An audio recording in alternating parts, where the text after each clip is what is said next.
Thank you so much for joining us for another edition of All Angles. I'm Dion Jax-Miller. So where are we now with the local ganja industry? How well are we doing in terms of developing the industry, monetizing it, making money from it? There have been complaints lately coming from a whole range of groups, including parliamentarians, as well as stakeholders and interest groups. So we're going to be talking to them this evening on the program. Later on, we have our All Angles flashback as we continue our celebration of 15 years of All Angles. Now, this week's flashback comes from a program on ganja we did in 2017. So you need to watch and decide for yourself how much progress we've made in the past 2.5 years. First, so our colleague Dwayne Anderson has been reporting on this issue. Let's take a look at this edited excerpt of his report we carried on Primetime News on Monday.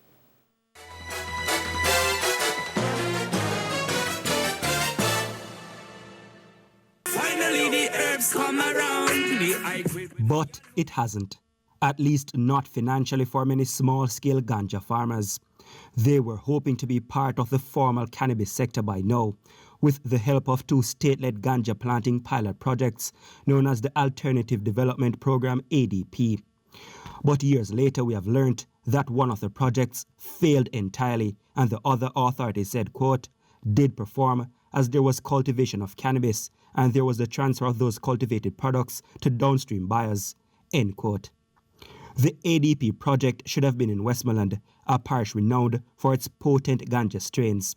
I was very dissatisfied with this 2 pilot project because I was saying to the government, rather than having a 2 pilot project, why not have a rollout program for all the communities who want to participate, in the AD program. The land that was promised to us, which was in Namprel Mountain, that land, it would cost millions of dollars to access, to develop good road, and then you cannot plant herb on certain level without electricity.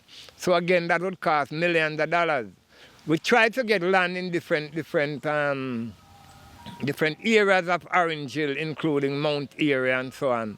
But land access is very difficult because a lot of these lands, even though taxes are up to date, some of these lands, there are no title for it, and it's not everybody who wants to lease them land for ganja production. The farmers' distress over the lack of progress in the cannabis sector is shared by some lawmakers.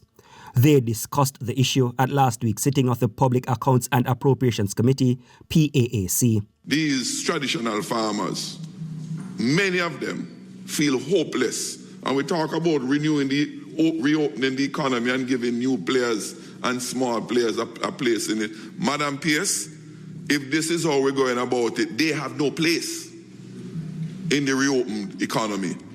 We are going to make recommendations to the Cabinet, and those recommendations are now being finalized internally for not only for the continuation and expansion of the AD program. So it is the intention of the ministry to continue with the program. And when you say expansion, meaning? To other communities, if possible. Other communities? Yes.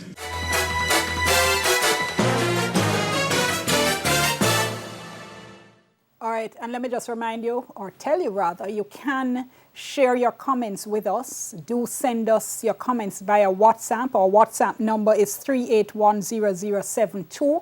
That's 876-381-0072. Do give us your first name, give us your general location as well.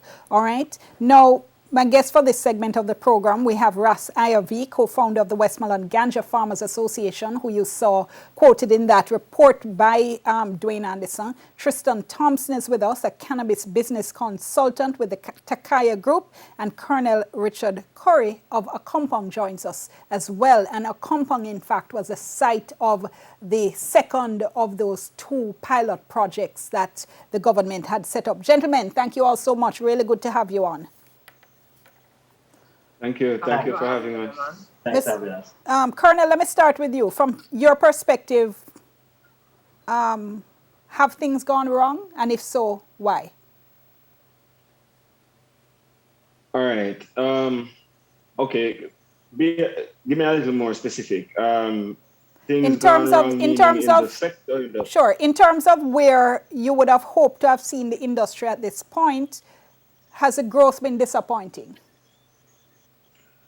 All right. To be honest, and I'm speaking from the position of the indigenous man, that yes, from my perspective, I would have hoped to see a lot more happening within the industry. And in terms of how legislature was crafted and, you know, several other, I would call it roadblocks that existed would have prevented a budding industry in the first place. We have to understand the implication of the plant being labeled a drug, and as such, it's characterized as a narcotic, and the legal ramification flows through all sectors involving the banking, particularly, which, you know, is a significant roadblock for the industry. And for that, you know, are we, you know, how then is it to operate and function within a space that is being classified as an illegal substance? You know, so I think the challenges that are faced stems wide. It starts from that legislative grounding, but I think the investments otherwise could have been made in a more strategic manner. So that's my position. Okay, Mr. Thompson, let me ask you for your perspective. Sir, do you think the growth, the progress thus far has been disappointing? All right, so when it comes to whether or not it is disappointing or not, I have to take somewhat of a middle ground. And the reason why I actually have to take a middle ground is because in this industry, from what I've seen, is that there's sufficient blame on everybody who participates. We on a whole have not really done enough. For one, we have not done enough as it relates to really defining exactly what it is that a Jamaica cannabis industry would typically look like and what we want our industry to look like. Now, there have been some progress, I would say, on the regulatory side, because we do have regulations that actually promote regulatory cannabis businesses. Now, we do have issues with on the auxiliary side, like banking and so forth, which is something which we actually believe should have actually been resolved by now to allow for funding to come into the industry so we can develop it. Now, the regulations as they were developed in a sense whereby which the expectations was to have an inclusive cannabis industry. And what we have now is one which is not so inclusive of traditional farmers or so inclusive of Jamaican ownership on a whole. And that is where I would say, well, we have failed. Now, we have to bear in mind that this is a startup industry. We are coming from an industry which was unregulated, and now we are getting into an industry which is regulated. And as such, there are different challenges that will be faced by the regulators and some of us as stakeholders, which is actually new territory. And we actually have to take it with responsibility. Okay, hold that thought for me. Let me bring in Ras IRV. From your perspective, sir, what have been the problems? Why have we not made more progress?